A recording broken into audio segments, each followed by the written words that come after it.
নমস্কার, আপনারা দেখছেন বুবা এসপি চ্যানেল। চলে এলাম আজকে একটি নতুন ভিডিও নিয়ে। আশা করি আপনারা সবাই ভালো আছেন। তো আজকে চলে এলাম যে ভিডিওটা নিয়ে, সেটা হচ্ছে স্টেট ব্যাঙ্ক অফ ইন্ডিয়াতে যে আরটিজিএস এবং এনইএফটি ফর্মটা আছে, সেই ফর্মটা আপনারা কীভাবে ফিল আপ করবেন।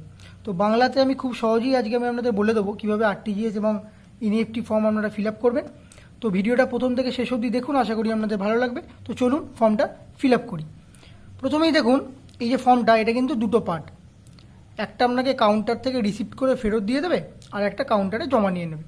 তো চলুন প্রথমে আমি এইটা দিয়েই শুরু করব। এখানে ডেট, যে ডেটে আপনি ফর্মটা জমা দেবেন সেই ডেটটা এখানে দিয়ে দিলেন।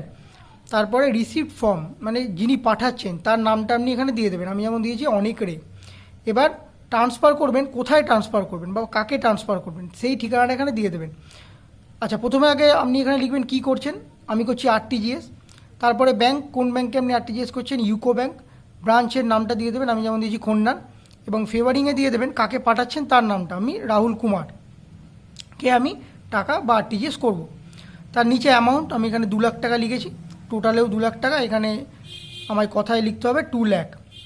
আচ্ছা, বলে রাখি, মানে 2 লাখ টাকার ওপরে হলে আমি আরটিজিএস করতে পারবো, এবং 2 লাখ টাকার নিচে যদি আপনি টাকা ট্রান্সফার করেন সেক্ষেত্রে আপনাকে এনইএফটি করতে হবে। তারপরে এখানেও ডেট, যে ডেটে জমা দেবেন সেই ডেটটা দিয়ে দিলেন। Please remit the some of rupees, এখানে আপনি আপনার টাকাটা লিখে দিলেন। আমি লিখেছি 2 লাখ। তারপর রুপিস ইন ওয়ার্ড, এখানে 2 লাখ লিখে দেবেন। তারপরে অ্যাকাউন্ট নাম্বার, আপনার যে অ্যাকাউন্ট নাম্বারটা আছে, মানে যিনি টাকা ট্রান্সফার করাচ্ছেন তার অ্যাকাউন্ট নাম্বারটা কিন্তু এখানে ভালো করে পাসবুক দেখে আপনি লিখে দিলেন।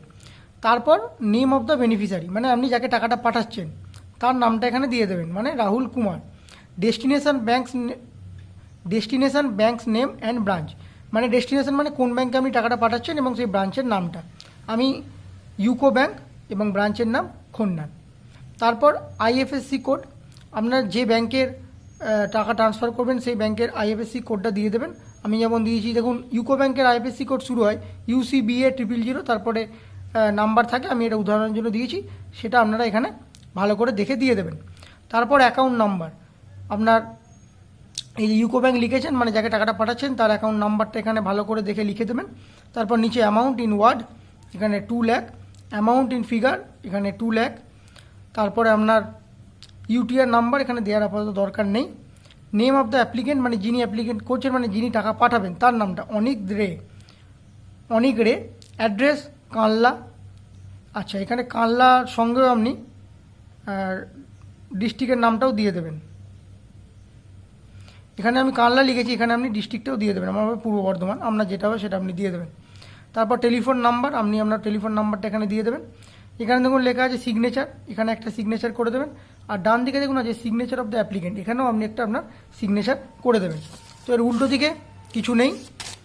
তো আমাদের ফর্মটা কিন্তু ফিল আপ করা হয়ে গেল। এই ফিল আপ করে আপনি যখনই কাউন্টারে জমা দেবেন তখনই আপনার ফর্মটা রিসিভ করবে এবং কাউন্টার পার্ট থেকে আপনাকে এই দিকটা ফেরত দিয়ে দেবে।